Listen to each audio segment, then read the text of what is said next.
I'm Kim, and I've been coming to Mirror Image for about 5 months now. It's been good, and I'm definitely seeing changes and new hair growth.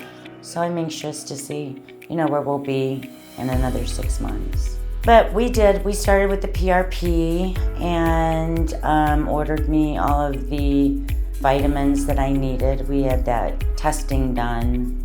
Then I use a topical and the laser cap, and just come in about every 3 months now.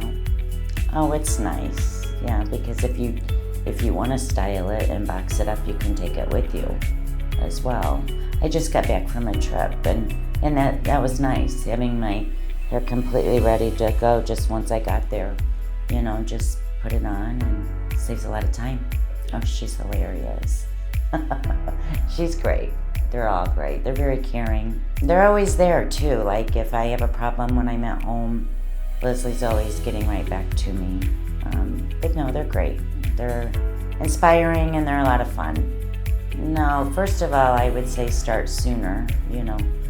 Don't ever let it go like what I did. And then I would go with it. I would go with PRP because I'm seeing significant growth in my hair. And I do believe in the vitamins, and making your gut right, for better outcome.